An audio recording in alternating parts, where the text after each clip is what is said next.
Today we're going to cover the break-in procedure of a brand new Yamaha SHO. And whether you just got a new boat or you repowered a pre-existing boat, the process is just as important. It's a 10-hour break-in procedure. We're going to cover it, okay? And you might ask yourself, well, why is it so important? Well, whether it's a new boat or a repower, it's a big investment. So you want to make sure that you're setting yourself up for season after season of reliability and knowing that every trip out, you're going to get back in. So follow along. We're going to go through it in detail. It's going to be fun.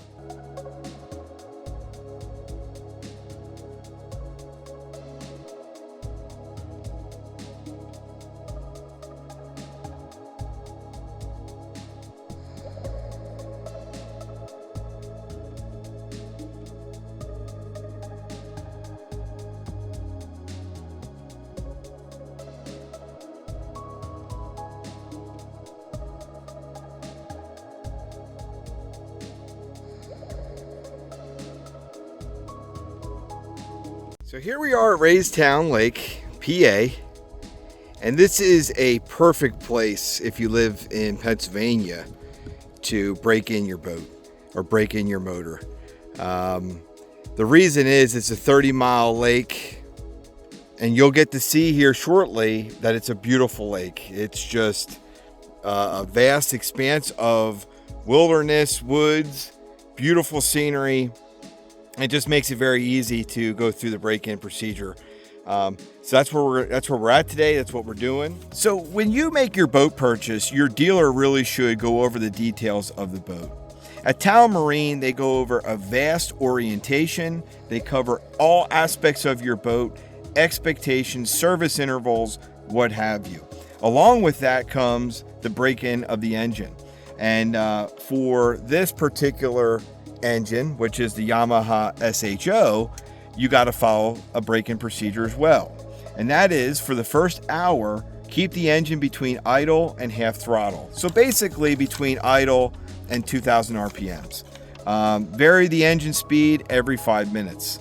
So you don't want to be at one speed the whole time. You want to vary it. You want to do some idling. You want to do some 1,500 RPMs, some 2,000 RPMs, but you don't want to get crazy either.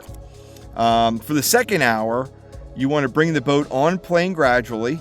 So, you got to get at that 2,000 RPM range, and then keep the engine speed above half throttle or on plane for the entire second hour. Vary engine speed every 5 minutes. So at that point, you want to stay on plane. You want to vary your speeds, but you want to stay on plane. You do not want to be on idle for the second hour. Now, what you're going to find is when you're following the break-in procedure is the first 2 hours are your most critical. You're really setting the stage for the future of your outboard. Because the next 8 hours, you can really run it the way you want to. You just can't hold wide open throttle for 5 minutes at a time.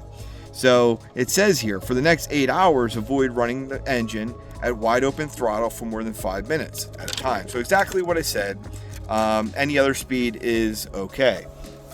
So that's the break-in procedure. We're going to get out in the water and we're going to follow it.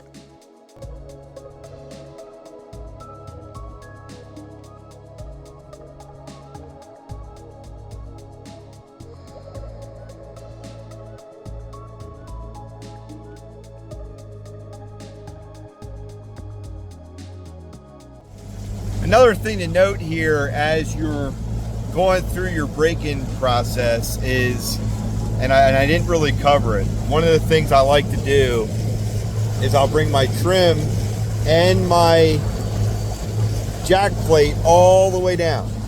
So on my jack plate, you'll see it's at a 1, and my trim is all the way down. That's not going to be so important when you're just doing your idling section at 500 RPMs to 2,000 RPMs.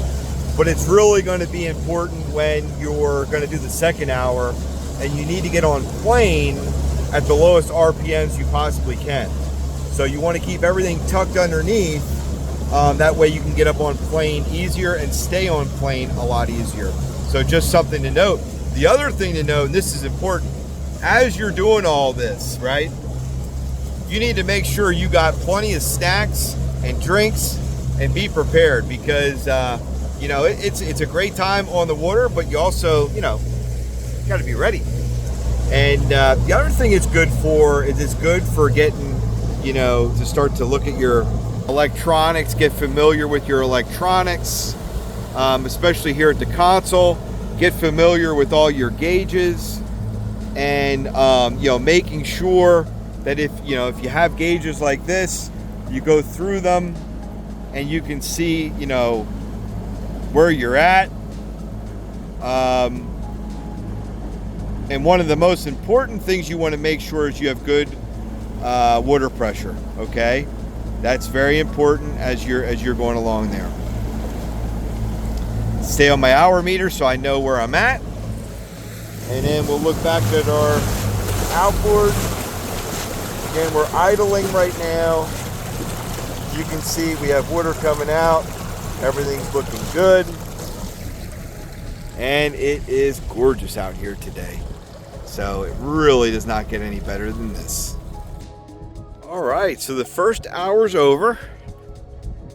We're going to look at our meter here. You can see we're 1 hour in. We've been messing with our graphs a little bit. Looks good. We got our, you know, supply voltage, we got our temperature, miles per hour, time, depth, all the good stuff. And we're working on that as we were idling. And boy, let me just tell you, this boat's beautiful. Man, I'm liking it. So we're 1 hour down. It's been fun. You know, we got a beautiful lake here behind us. So the engine here for the second hour, what we're going to do is we're going to tuck the engine down. So that means jack plate all the way down, trim all the way down, because the second hour is calling for us to get on plane, but just use enough RPMs to get up on plane and then maintain plane. We don't want to be, you know, racing the boat or anything like that. So having your jack plate all the way down and your trim all the way down is going to help you get up on plane easier and then maintain that at a lower RPM. Now, after the second hour's over, now all of a sudden we can run the boat as we would like to. We can just not go wide open throttle for 5 minutes or more at a time. So like I said before, the first 2 hours were the most critical. We got through hour one. That was fun. We did a good job. Now we're going to get through hour two. Now this is actually even more fun because now that we get the boat up on plane, we can actually go enjoy the rest of the lake and see a lot of scenery. You know, that first hour, you're at that 500 RPMs to 2000 RPMs. You're kind of idling around. You're moving up and down in that RPM range. But now we can go and have a little fun cruising. So let's get at it. So what we're going to do here, you like this setup, is we're getting out of the no wake here. We're going to start hour two by getting up on plane. We got the motor tucked down. We got trim and jack plate down. And let's see what RPMs it takes us to get up on plane. So we're currently at 1,000. Here we go. We don't want to smash the gas. We're just trying to get up on plane. All right.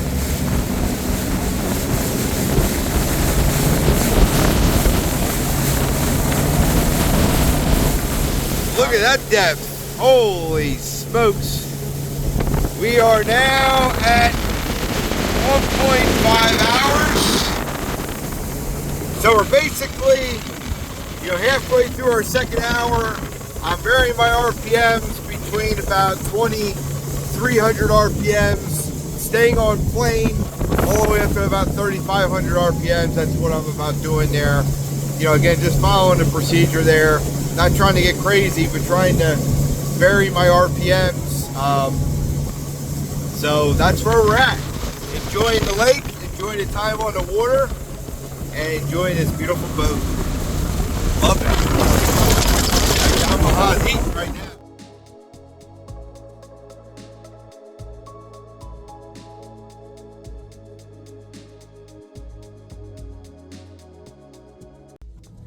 So we are finally at the 2.2 hour mark. Check.